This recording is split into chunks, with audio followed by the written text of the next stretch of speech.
Good morning, students. Welcome to the St. Angels online classes. We are working from home. Students, in the last video, we have discussed about the acidity of carboxylic acids.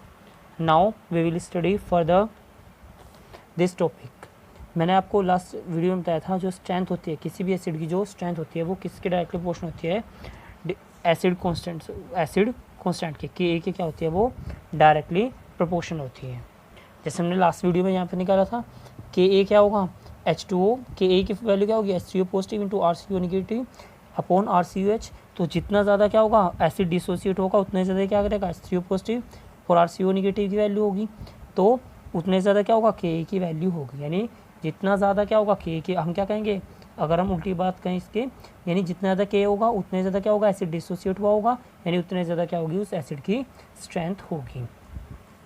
तो strength of acid जो होगी वो directly proportional होती है किसकी, के यानी acid dissociation constant की। जितना ज़्यादा एक एसिड का डिसोसिएशन कांस्टेंट होगा उतनी ज़्यादा उसकी स्ट्रेंथ भी होगी। और अगर हम बात करते हैं उसकी पी के की, पी के वैल्यू क्या होती है माइनस लोग के ए, पी के वैल्यू क्या होती है माइनस लोग के ए। तो जो स्ट्रेंथ ऑफ एसिड होगी वो किसकी होगी, इन्वर्सली प्रोपोर्शनल होगी किसके, पी के ए के। पी के ए के क्या होती है, ये इन्वर्सली प्रोपोर्शनल होती है। नेक्स्ट बात करते हैं एसिडिक सीक्वेंस की, यानी जो एसिडिक स्ट्रेंथ होती है उसका सीक्वेंस क्या होता है। सीक्वेंस क्या होता है उसका, RCOH, फिर फिनोल, फिर H2O और फिर अल्कोहल। यानी सबसे ज़्यादा जो मोस्ट एसिडिक कार्बोक्सिलिक एसिड होते हैं वो मेनली क्या होते हैं, RCOH, फिर क्या होते हैं फिनोल होते हैं, फिर H2O होते हैं और फिर क्या होंगे अल्कोहल होंगे। यानी एक क्वेश्चन पूछा भी जाता है कि अल्कोहल जो होते हैं वो लेस एसिडिक होते हैं as compare to water, but जो फिनोल होते हैं वो क्या होते हैं ज़्यादा एसिडिक होते हैं as compare to water. Last chapter में आपने पढ़ा होगा ये कि फिनोल जो होता है रिजोनेंस की वजह से, फिनोल में क्या होता है रिजोनेंस होता है, तो रिजोनेंस की वजह से क्या होता है इसका जो कार्बोक्सिलेट आयन होता है रिजोनेंस का, जो बेंजोएट आयन होगा किसका, फिनोल का, वो क्या होगा ज़्यादा स्टेबल होता है। ज़्यादा स्टेबल होने की वजह से क्या होता है फिनोल ज़्यादा एसिडिक होता है एज़ कम्पेयर टू वाटर। जबकि अल्कोहल में क्या होता है RO नेगेटिव यानी एल्कोक्साइड आयन होता है, जो एल्कोक्साइड आयन होता है वो लेस नेगेटिव होता है, तो इसलिए अल्कोहल लेस एसिडिक होता है as compare to water and phenol is more acidic as compare to water. But carboxylic acid is more acidic as phenol. इसमें भी क्वेश्चन पूछा जाता है कि जो फिनोल होता है वो ज़्यादा कार्बोक्सिलिक एसिड जो होते हैं वो ज़्यादा एसिडिक क्यों होते हैं फिनोल से। एक क्वेश्चन होता है why carboxylic acids are stronger acid than the phenol. जो कार्बोक्सिलिक एसिड होते हैं वो ज़्यादा स्ट्रोंगर एसिड होते हैं किससे, फिनोल से। जबकि अगर हम रिजोनेंस के हिसाब से बात करें, रिजोनेटिंग स्ट्रक्चर बनाएं, तो जो फिनोल होगी उसकी रिजोनेटिंग स्ट्रक्चर ज़्यादा बनती है, फिनोल की ज़्यादा रिजोनेटिंग स्ट्रक्चर बनती है। तो फिनोलेट आयन जो होगा या बेंजोएट आयन जो होगा उसको ज़्यादा स्टेबल होना चाहिए था, लेकिन फिर भी क्या होता है कार्बोक्सिलेट आयन ही ज़्यादा स्टेबल होता है। तो इसका क्या रीज़न होता है, और क्योंकि कार्बोक्सिलेट आयन ये जो कार्बोक्सिलेट आयन है ये ज़्यादा स्टेबल है, तो इस जो RCOH होगा वो इसलिए H पॉजिटिव डोनेट कर देगा, क्या देने के लिए, RCO नेगेटिव और H पॉजिटिव देने के लिए, क्योंकि ये ज़्यादा स्टेबल है। रिएक्शन क्या होती है हाई स्टेबिलिटी की तरफ को मूव करेगी ईजिली, तो ये ज़्यादा स्टेबल होने की वजह से क्या होगा जो कार्बोक्सिलिक एसिड है वो ज़्यादा एसिडिक होते हैं एज़ कम्पेयर टू फिनोल। तो इसका क्या रीज़न है कि क्वेश्चन किस तरीके से पूछा है, carboxylic acids are stronger acid than the phenol while the benzoate ion और phenolate ion forms many resonance structure as compare to carboxylate ion. जैसे हम यहाँ पे देख भी सकते हैं, अगर हम कार्बोक्सिलेट आयन हमारे पास, तो इसकी तो हम केवल क्या बना सकते हैं, दो रिजोनेटिंग स्ट्रक्चर ही बना सकते हैं। कार्बोक्सिलेट आयन की तो हम केवल क्या बना सकते हैं, दो रिजोनेटिंग स्ट्रक्चर बना सकते हैं। एक तो ये हो जाएगी डबल बॉन्ड यहाँ पे और निगेटिव चार्ज यहाँ पे, और एक बार निगेटिव चार्ज यहाँ पे आ जाएगा और डबल बॉन्ड यहाँ पे आ जाएगा। यानी इसकी तो केवल हम क्या बना सकते हैं, दो रिजोनेटिंग स्ट्रक्चर बना सकते हैं। और जो हमारा फिनोलेट आयन होगा या बेंजोएट आयन होगा उसकी तो हम एक दो ऐसे ही दो स्ट्रक्चर और बना सकते हैं। तो इसकी तो क्या बना सकते हैं हम, बहुत ज़्यादा स्ट्रक्चर होती है। एक बार निगेटिव चार्ज फिर यहाँ पे आ जाएगा, यहाँ पे आ जाएगा और फिर लास्ट ऊपर चला जाएगा, ये वाली स्ट्रक्चर आ जाएगी। तो इसमें तो कह सकते हैं कि जो हमारी बेंजोएट आयन है उसकी तो ज़्यादा रिजोनेटिंग स्ट्रक्चर बनती है, तो ये ज़्यादा स्टेबल होना चाहिए था, लेकिन और जो कार्बोक्सिलेट आयन है उसकी तो केवल क्या होती है, 2 ही रिजोनेटिंग स्ट्रक्चर बनती है। इसको कम स्टेबल होना चाहिए था, लेकिन फिर भी क्या होता है, ज़्यादा स्टेबल कौन सा होता है, यही ज़्यादा स्टेबल होता है, कार्बोक्सिलेट आयन। तो इसका रीज़न क्या होता है, the carboxylate ion is more stable than the phenoxide ion due to the following reason. इसका रीज़न क्या है, इसके ये 2 रीज़न होते हैं mainly. First reason, the negative charge at electronegative oxygen atom, negative charge at electronegative oxygen atom, so resonance structure is more stable. और किसके अंदर, ये तो बात किसकी कर रहे हैं, बेंजोएट इसकी कार्बोक्सिलेट आयन की, और ये बेंजोएट आयन की। तो कार्बोक्सिलेट आयन में अगर हम यहाँ पे देखें, कार्बोक्सिलेट आयन में निगेटिव चार्ज जो है वो क्या है, ऑक्सीजन के ऊपर है, और ऑक्सीजन ज़्यादा इलेक्ट्रोनिगेटिव होता है। 11th क्लास में आपने पढ़ा है कि अगर रिजोनेटिंग स्ट्रक्चर में इलेक्ट्रोनिगेटिव, हाईली इलेक्ट्रोनिगेटिव एटम के ऊपर ही क्या आ रहा है, निगेटिव चार्ज आ रहा है, तो वो ज़्यादा स्टेबल होगा। जबकि अगर हम बेंजोएट में देखें तो बेंजोएट में निगेटिव चार्ज कहाँ आ रहा है, कार्बन के ऊपर आ रहा है, और कार्बन और ऑक्सीजन में क्या होता है, ऑक्सीजन बहुत ज़्यादा इलेक्ट्रोनिगेटिव होता है, कार्बन तो इलेक्ट्रोनिगेटिव नहीं होता ज़्यादा। तो क्योंकि इसमें क्या है, बेंजोएट आयन में negative charge at less electronegative या electropositive atom, so resonance structure is not so stable. क्योंकि इसमें जो निगेटिव चार्ज है वो किसके ऊपर आ रहा है, एक लेस इलेक्ट्रोनिगेटिव एटम के ऊपर आ रहा है, तो इसलिए क्या होगा, बेंजोएट आयन जो होगा वो लेस स्टेबल होगा। दूसरा, negative charge delocalised over 2 oxygen atom, इसमें क्या है, 2 इलेक्ट्रोनिगेटिव ऑक्सीजन के एटम के ऊपर क्या हो रहा है, जो निगेटिव चार्ज है वो डिलोकलाइज हो रहा है। जबकि इसमें क्या हो रहा है, केवल एक ही ऑक्सीजन एटम के ऊपर क्या हो रहा है, निगेटिव चार्ज डिलोकलाइज हो रहा है।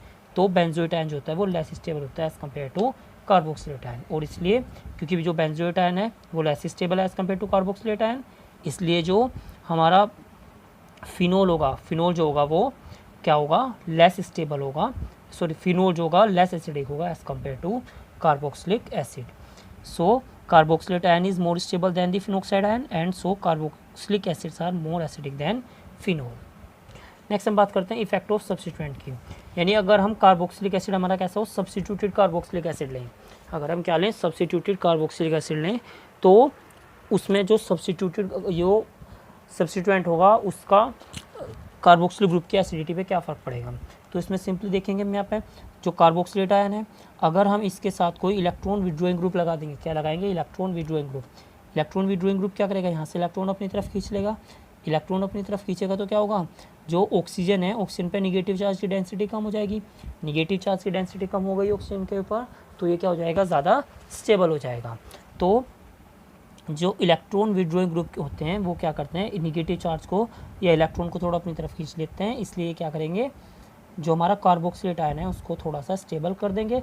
और अगर कार्बोक्सिलेट आयन ज़्यादा स्टेबल हो गया, कार्बोक्सिलेट आयन स्टेबिलिटी बढ़ गई, तो क्या होगा, जैसे हमने पहले पढ़ा है, कार्बोक्सिलेट आयन की स्टेबिलिटी बढ़ते ही क्या होगा, जो कार्बोक्सिलिक एसिड है उनकी एसिडिक नेचर भी क्या होगी, बढ़ जाएगी। तो electron withdrawing group increase the stability of carboxylate ion, so increase the acidic nature of RCOH। जबकि इलेक्ट्रॉन डोनेटिंग ग्रुप ये क्या करेंगे, इलेक्ट्रॉन को डोनेट करेंगे, तो क्या होगा, यहाँ पे क्या होगा, CO निगेटिव या ऑक्सीजन के ऊपर क्या करेंगे, इलेक्ट्रॉन डेंसिटी को बढ़ा देंगे, इलेक्ट्रॉन डेंसिटी को बढ़ाएंगे तो ये क्या होगा, ईजिली रिएक्ट कर जाएगा, तो ये क्या होगा, लेस स्टेबल होगा, तो जो हमारा कार्बोक्सिलिक एसिड होगा वो लेस एसिडिक हो जाएगा। तो electron donating group destabilise the carboxylate ion, so it decrease the acidic nature of RCOH। तो इलेक्ट्रॉन डोनेटिंग ग्रुप क्या करेंगे, यानी कार्बोक्सिलिक एसिड ग्रुप की स्टेबिलिटी को घटा देंगे, और इलेक्ट्रॉन विड्रॉइंग ग्रुप क्या करेंगे, कार्बोक्सिलिक एसिड की एसिडिटी को बढ़ा देंगे। अगर हम बात करते हैं -R और -I इफेक्ट के हिसाब से, तो जो इलेक्ट्रॉन विड्रॉइंग ग्रुप कौन से होते हैं, -R और -I, तो -R और -I इफेक्ट दोनों क्या करेंगे, इंक्रीज करेंगे एसिडिटी को। और +I और +R इफेक्ट ये कैसे होते हैं, इलेक्ट्रॉन डोनेटिंग, ये क्या करेंगे, डिक्रीज करेंगे किसको, एसिडिटी को। तो +R और +I इफेक्ट डिक्रीज कर देंगे, और -R और -I इफेक्ट इंक्रीज कर देंगे। यहाँ पे हम लेंगे -I इफेक्ट के हिसाब से, अगर हम देखें किसके हिसाब से, -I इफेक्ट के हिसाब से, तो CF3 का -I सबसे ज़्यादा होता है। तो अगर हम क्या करें, COH के साथ CF3 ग्रुप लगाओगे तो सबसे ज़्यादा एसिडिक होगा, फिर NO2, फिर CN, फिर F, फिर Cl, Br, I और फिर pH। यानी जो हमारी pH रिंग होती है, बेंजीन रिंग होती है, वो क्या होती है, बहुत ही कम होता है उसका। अगर हम उसका माइनस आई इफेक्ट की बात करें, इलेक्ट्रॉन विड्रॉइंग ग्रुप इफेक्ट जो होता है बेंजीन रिंग का बहुत कम होता है। तो फॉर एरोमेटिक कार्बोक्सिलिक एसिड, तो हम क्या कहेंगे, अगर ये ग्रुप लगे हैं तो इसके साथ इसी सीक्वेंस को हम याद कर लेंगे और ये क्वेश्चन एग्जाम में पूछ लिया जाता है। अगर हम बात करते हैं एरोमेटिक कंपाउंड्स की, for aromatic carboxylic acid, aromatic carboxylic acid, जैसे ये एरोमेटिक कार्बोक्सिलिक एसिड है तो उसकी जो एडजेसेंट पोजीशन होगी वो ऑर्थो होंगी। 11th क्लास में बताया था, ये वाली पोजीशन मेटा होगी और ये पोजीशन क्या होगी, पैरा। तो इस केस में क्या होगा, माइनस आई तो क्या करेगा, इंक्रीज करेगा एसिडिटी एट ऑल पोजीशन, क्योंकि जो इंडक्टिव इफेक्ट होता है वो हर एक पोजीशन पे लगेगा। लेकिन जो माइनस आर इफेक्ट होता है बेंजीन रिंग के ऊपर, माइनस आर इफेक्ट जो एक्टिव वर्किंग होता है वो केवल कहाँ होता है, ऑर्थो और पैरा पोजीशन पे होता है। तो minus R increase acidity, minus R जो होगा इंक्रीज करेगा एसिडिटी को only at ortho and para position. यानी अगर एक इलेक्ट्रॉन विड्रॉइंग ग्रुप लगा है, एक माइनस आर इफेक्ट ग्रुप पर लगा है, तो उसका माइनस आर इफेक्ट जो होगा केवल और केवल ऑर्थो पोजीशन पे लगा होगा तो वो एसिडिक नेचर को बढ़ाएगा, अदरवाइज उसका कोई इफेक्ट नहीं होगा। ऐसे ही plus I effect decrease acidic nature at all position and plus R effect decrease acidic nature only at ortho and para position. So हम क्या कर सकते हैं, resonance effect of substituent at meta position do not affect the acidic nature of carboxylic acid. यानी inductive effect तो ortho meta para तीनों position पे लगेगा, लेकिन रिजोनेंस इफेक्ट केवल ऑर्थो और पैरा पोजीशन पे लगेगा, मेटा पोजीशन पे रिजोनेंस इफेक्ट वर्किंग नहीं होगा। Now let's solve a question, arrange the following in increasing order of their acidic behaviour. यानी आपको ऐसे ही कंपाउंड दे दिए जाएंगे और ये ऐसा ही क्वेश्चन कॉम्पिटिटिव एग्जाम में भी आता है। आपको क्या करना है, इन कंपाउंड्स को एसिडिक नेचर के हिसाब से, इंक्रीजिंग एसिडिक नेचर के हिसाब से आपको क्या करना है, इनको अरेंज करना है।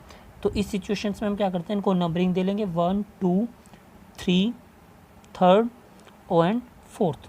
तो ऐसी सिचुएशंस में हम क्या करते हैं, हमेशा पॉइंट ऑफ डिफरेंस को देखते हैं। किसको देखते हैं, पॉइंट ऑफ डिफरेंस। तो बेंजीन रिंग और CH ग्रुप तो क्या सभी के अंदर है यहाँ पे, तो ये तो पॉइंट ऑफ डिफरेंस नहीं है। तो पॉइंट ऑफ डिफरेंस होगा यहाँ पे क्या है, यहाँ पे NO2 ग्रुप है, यहाँ पे पैरा पे NO2 ग्रुप है, यहाँ पे मेटा पे NO2 ग्रुप है और यहाँ पे क्या है, पैरा पे CH3 ग्रुप, और यहाँ पे कोई ग्रुप नहीं है। तो पॉइंट ऑफ डिफरेंस, यहाँ पे कोई ग्रुप नहीं है, यहाँ पे और पैरा पे NO2 है, यहाँ पे मेटा पे NO2 है और यहाँ पे ऑर्थो पे पैरा पे क्या है, CH3 ग्रुप है। तो इसका तो केवल क्या होगा, अगर हम इन सब के हिसाब से देखें तो इसमें तो यानी ये तो ना बढ़ रहा है ना घट रहा है, तो 0 मान लेंगे हम इसको। NO2 ग्रुप क्या होगा, पैरा पोजीशन के ऊपर है, तो ये माइनस आई इफेक्ट भी लगाएगा और माइनस आर इफेक्ट भी लगाएगा। तो माइनस आई इफेक्ट के हिसाब से भी क्या होगा, इंक्रीज होगा, और माइनस आर इफेक्ट भी क्या करेगा, ये भी इंक्रीज करेगा। तो इसकी एसिडिक नेचर जो होगी वो इंक्रीज हो जाएगी, यानी दोनों इफेक्ट क्या करेंगे, इसको इंक्रीज करेंगे। अब यहाँ पे अगर हम देखें, यहाँ पे ये मेटा पोजीशन के ऊपर है, तो मेटा पोजीशन के ऊपर माइनस आर तो इफेक्ट वर्क नहीं करेगा, तो केवल कौन सा इफेक्ट करेगा, माइनस आई इफेक्ट वर्क करेगा। तो इसकी एसिडिक नेचर भी इंक्रीज होगी, लेकिन उतनी ज़्यादा इंक्रीज नहीं हो पाएगी।